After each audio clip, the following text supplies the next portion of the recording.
Hi there guys, welcome back. Today we're doing the next part for What If the Z Fighters train with Goku. Now, I know I haven't done the What If Chi was saying in a minute, and also I really haven't done the What If Goku landed in the MCU. But there is a reason for this, and I'm quickly going to explain. I am pretty much ready to do the MCU one, however, I've actually got a commission going and I'm just waiting on the art. And alongside that, it's pretty much the same story for the What If Chi was a Saiyan one. So we just need to wait a little bit before I can get these out. I do apologise, but I just wanted to get some commissions done to make it a bit more visibly pleasing to, look at the art on screen. I do apologise, and let's get back into this. Now, last time we left off with the beginning of the Android saga going pretty normal, with the likes of Goku starting to feel the effects of the heart virus, and we jump in with Gohan taking his father home, and his older brother Raditz stepping in to help him out. Not so much to give him a hand home, but to sort of take his place when it comes to fighting. Now, once Raditz gets out and steps into the ring to fight Android 19, in place of his brother, Raditz isn't too confident in his abilities to take down the android who just defeated his brother, and who is now a bit more buffed up. However, he does jump up to Super Saiyan, getting ready to fight, with him charging towards the android, and going for a massive punch on the android's face. However, before impact happens, Android 19 catches the attack, with the Big Saiyan not really sure what to do. He follows up his attack with a huge kick, sending the android backwards a little bit. Raditz notes how he feels like his energy was drawn even though he was only caught for a few seconds, and after breaking away from the grasp of the android, he begins to shake his hand a little bit, trying to figure out how he can take down this android. Realizing that he might need to get rid of the android's arms to even stand a chance, he does have an idea. It's dumb and it's not very likely to work, but he has an idea. He begins to charge at the android once again. He starts to clash with the android 19, who is clearly having the advantage here, with Raditz just trying to find an opening by playing very heavily defensive, just dodging and blocking as much as he possibly can. However, he is clearly having a hard time looking for something to attack with. Android 19 is much faster than Raditz right now, and is a robot, so it's probably programmed not to make too many flaws. So, after a few minutes of back and forth, and Raditz getting hit every once in a while, doing some pretty decent damage, Raditz finally notices a pattern and finds his opening. Seeing this attack, he swings his fish straight towards Android 19's face, with the attack looking like it missed.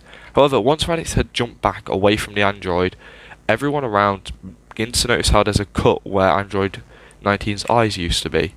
With people looking a bit closer at Raditz's hand, they see a small Destructo disc in his hands, small enough to the point where it wasn't noticeable for the android, but once he's, stationary and not moving, it's pretty clear.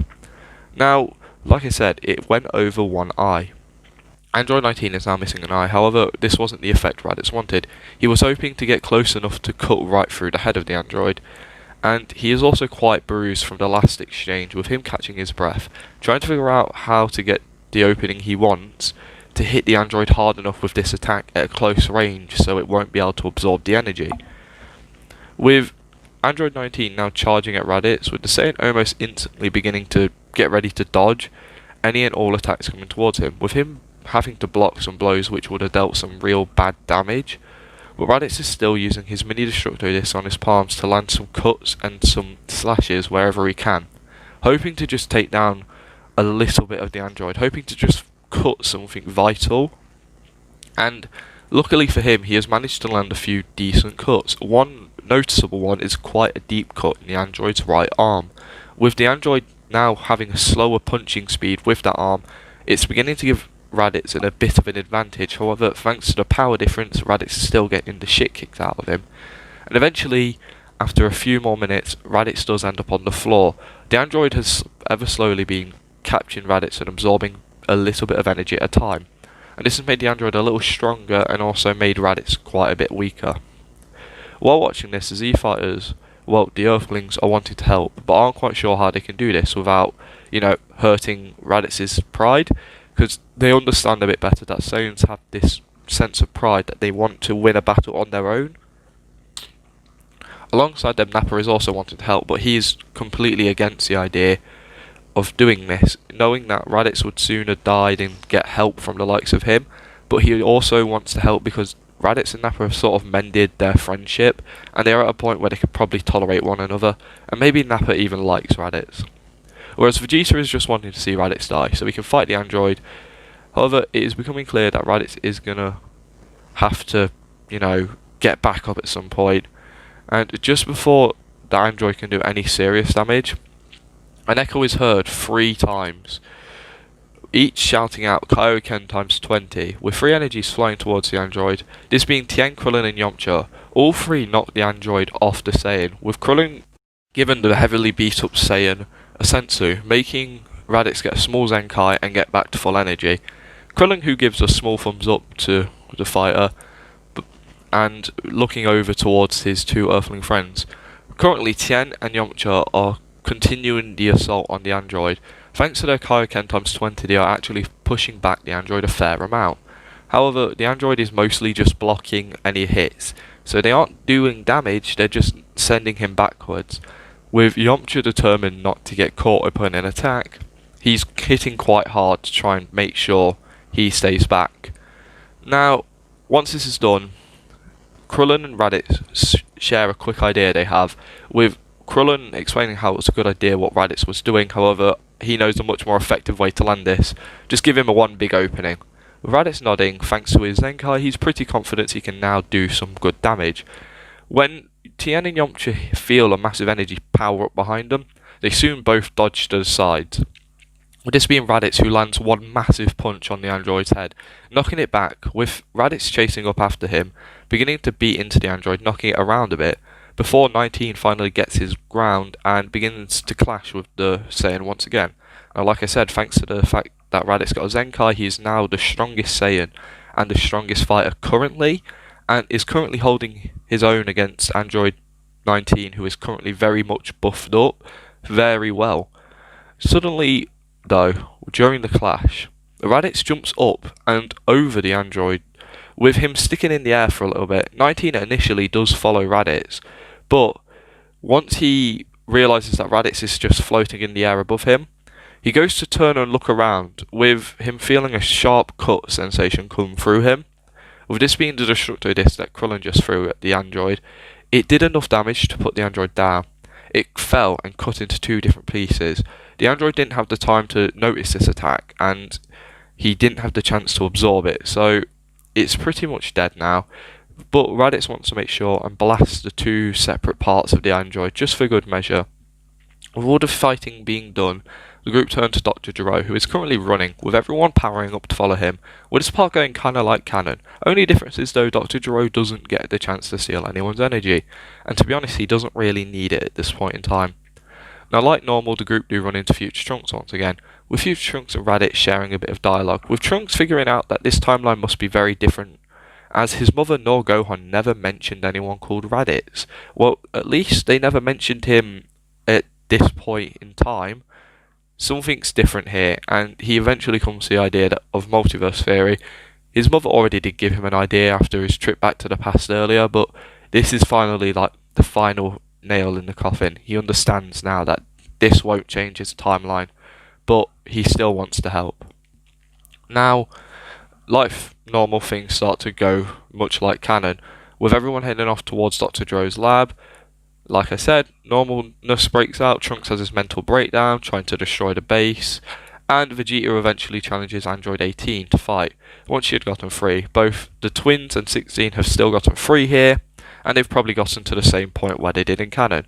I'm going to make one small chain with this scene, and that's the battle between the androids and the Z fighters.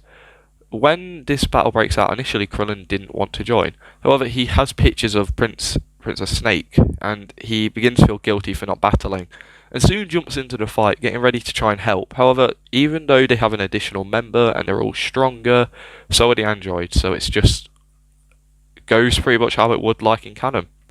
With everyone pretty annoyed that they just lost to the androids so bad, and people starting to get a bit salty, mainly being Vegeta. He's having the same moment he did in canon, flies off, with Nappa not following him for a change, with him understanding that everyone is needed in a group to, have a better chance of winning. With this catching everyone in the group by surprise, even Vegeta is shocked by his underling, and Vegeta not really doing anything, just looking at Nappa angrily. And Nappa does the same to Vegeta. They share a look with one another before Vegeta finally has a full hissy fit and flies off, with the future Trunks almost chasing off after him, but is stopped by Nappa, who tells him there's no point. Vegeta's pride as a Saiyan is hurt. After all, he's become the legend we Saiyans told our children, but he's still losing the battles he thinks he should win. So he isn't in a great place right now. Please just give him a chance. With Trunks looking at Nappa, realizing that this Nappa is much wiser than his master Gohan ever led on to believe, Nappa is trying to be a better person and is trying to make friends on Earth, and for the most part he is. After all, he gets on well with Tien, Krillin and Yamcha don't mind him, Gohan looks up to the older guy, and Bulma even kind of likes him as well, so it's kind of doing good for Nappa. With Nappa also understanding that Vegeta hasn't taken the same mentality as him, Vegeta still sees everyone on this planet as sort of below him. Even though most of the Earthlings could probably take him in a fight sometimes, he just doesn't seem to understand that. With Nappa wanting his friend to understand that they aren't, you know, fighting to destroy anymore, they're fighting to protect. And he also doesn't understand if Vegeta sees him as a friend or as just an ally. So he just is trying to give Vegeta his space to grow and become his own person. And another thing that I want to talk about is the fact that Nappa is really excited to meet his, future de facto grandson. After all, in this timeline, Nappa loves Kid Trunks. So meeting the future counterpart, Nappa is so excited and he wants to learn so much about him. With the time traveler explaining the struggles he had been through and telling him about all of his loss. With Nappa now pretty pissed off about hearing about the baby he loves fully grown up, is had a rough time thanks to these androids, he's ready to go another round with the androids. However, right now, everyone's on the way back to Goku's, with Tien explaining how they should probably come up with a plan to defeat them. After all, they are heavily outmatched. They need a way to take them down, even if it was just to get them into a 1v7 fight, it might give them some advantage. And during the journey to Goku's, they are pitching back and forth ideas on how to take down the androids. Things like the Destructo Disc and a Solar Flare combination are brought up. The Spirit Bomb's even brainstormed a little bit. However, the likes of the Spirit Bomb will take way too long for them to have an effective bomb at least. And the Destructo Disc would have to hit these androids, who probably already know a lot about the move. Eventually, Tien speaks up how he does know a way for him and someone else to get temporarily stronger, but it's a risk, and they're going to need some time to perfect it. With everyone being interested in how Tien can do this, Tien says it's a bit complicated, and he'll explain it once he believes he's got it down, but for now he needs to borrow Yamcha, and they're going up to Kami's lookout. They're heading into the Room of Spirit and Time. With Krillin and Yamcha already knowing what this room is, Yamcha is really confused now, but he does follow Tien off to the lookout, with Tien shouting out for everyone to come up to the lookout after getting Goku, with everyone agreeing to this, and people begin to start asking questions about what this Room of Spirit and Time is, with Krillin filling in the likes of Trunks, Nappa, and even Kid Gohan, who they run into at Goku's house, of what this Room of Spirit and Time is. With everyone now understanding that it's a room where you can get a year's worth of training in a day, they finally sort of understand what Tien's up to. He's going to try and get as strong as he possibly can with Yamcha in that room, hopefully giving him the advantage over the androids. However, that's not his plan, and we'll come back to Tien briefly in a minute.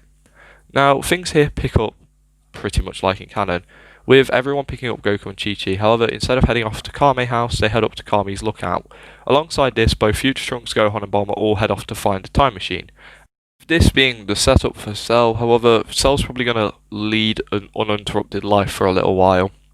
Now, on the way up to the lookout, with Goku, Nappa and Trunks pick up Vegeta. Along the way, Krillin also stops to pick up Snake from his house and drop her off at Kame House, just so she's got that little bit more protection. Now let's get back to the good stuff. Now back with Tien and Yamcha, they are up at Kami's lookout, with Yamcha being really confused at what his friend has planned.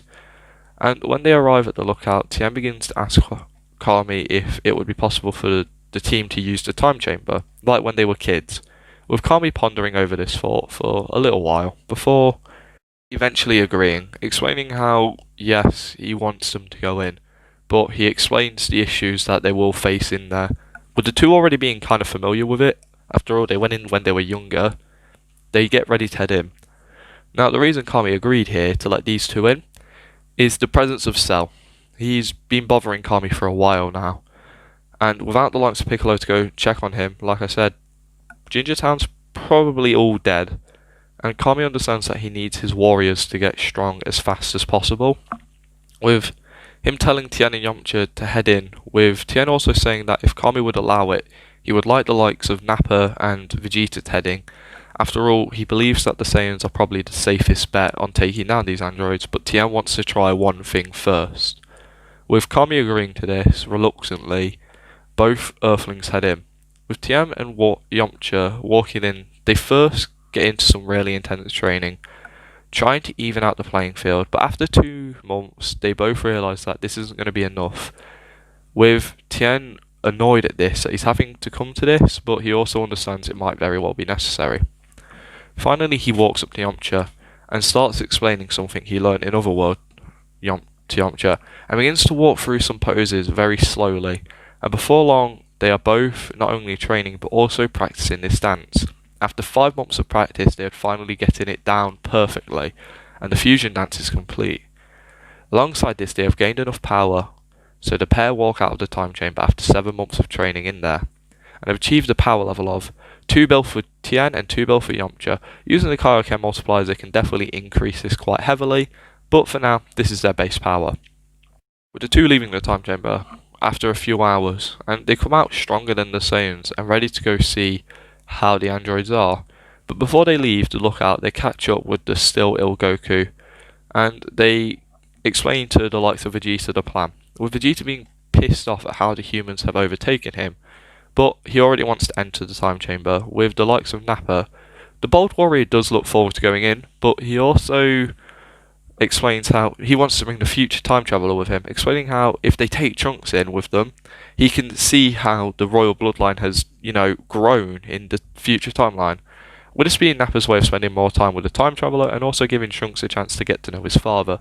With Trunks appreciating this, the three head in, and this will cut their time in the time chamber down because they will be lacking the food to feed 3 people, but it is what they're going to do.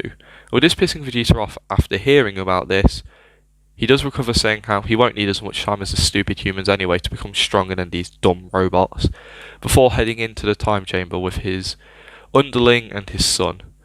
Now, over with the remaining fighters, both Raditz and Gohan watch over Chi, who is nursing Goku back up to health, with Krillin looking at his friends in awe, amazed at how strong they have become. Krillin, wanting to go into the time chamber now, is getting pretty pumped up and is feeling the urge to train again. Now, let's leave the time chamber. We'll follow Tien and Yamcha, who are currently flying around the world trying to find the androids, or even Cell, who Kami gave a brief description about. They don't know his name. All they know is his energy is really weird. And luckily, Cell hasn't managed to find any of the androids yet. But that's because the androids are being very weird about how they move. They're using trucks, they're flying, they're just genuinely taking a weird route to get to places. So it's leaving Cell to, have to look very hard. He's probably got a lot more energy than he did in canon, but he's probably not mentally strong. Now, this Cell is about to have a terrible lucky moment though. After all, his energy is finally picked up by the likes of Tien and Yamcha, who find Cell. And at first, Cell's confident. He knows about these two. He knows their abilities, he knows how they fight, he knows what they do. And he's pretty confident he'll be able to defeat them and get their energy. However, he is underestimating the two, with Tien understanding this is the creature that has been bothering Kami. With Tien and Yamcha sensing how outmatched they are, both know they need to get ready to do the dance. But they want to learn as much about the monster while it's confident that it can win. with them poking and learning as much as possible, with them learning that it's not from this timeline, with them learning what it's made up of, and also learning how it was trying to absorb the androids, and that was probably enough for them to know. Now, once they have these bits of information down, they understand how dangerous it is, and they begin doing the starting pose. With Cell really confused. After all, there's nothing in his database about this, and once the dance is underway, he's still confident in his abilities to defeat them, with him wanting their energy more than ever now. However, this will be Cell's greatest downfall. After all, he lets the dance fully go through. With the successful dance done, Tiancha was created. Everyone on the lookout senses the energy of the fighters, and they are shocked by its power, but Cell is unfazed by the fusion. However, Tianchan is already aware he is outmatched. And for reference, in this timeline I have put Cell around 500 bill, in his imperfect form, thanks to the fact that everyone was stronger in the Saiyan saga. And I've put Tiancha at about a power level of 40 bill. The way I've done this is I've added the two power levels together, which being Tien and Yamcha 2 bill, 4 bill, and then I have times it by 10. I'll be using this at any and all fusion multipliers for all of my what ifs in the future for parts where I have, power levels. But for now, this is what I've got. With this fusion, however, not quite done yet, they do say a little line. It's funny. At some point, I felt like Goku and the other Saiyans would always save the day. Like us Earthlings would be left behind. This was discouraging, and I almost stopped training. It made me want to give up. However, it seems today that us Earthlings will be getting a win. After all, you don't really understand how outmatched you are. It's funny how you're here to kill Goku. However, you'll even manage to see him. We will defend our planet and our friends. Times 20, Kaioken. Tianchan's power level then jumps up to 800 bill, with the fusion's power knocking back the bug, and even the people on the lookout are baffled by the power. Even Raditz is questioning if that's even an Earthling at this point. Cell begins to panic, unsure of what he's going to do to, defeat this. He goes to use the solar flare, however, before he can even manage to get his hands into position, he is met with a gut punch, with a shockwave following the impact, sending Cell flying backwards miles. Cell flying and trying to gain his balance, he eventually does. However, once he does, a figure appears behind him, and it punches the bug straight in the face, and begins to rapidly beat into the biomechanical creature, before hammering the creature into the ground. The fusion forms a weird looking Kamehameha, using only its fingers, before laughing out. The two rival schools making one attack. Let's call this one the Kamehameha Ray. With this attack not taking too long to charge, and soon blasting at Cell, engulfing him in a yellow and blue beam, which destroys every last piece of Cell, with the fusion laughing to himself how that was a piece of cake. Sitting down and catching his breath.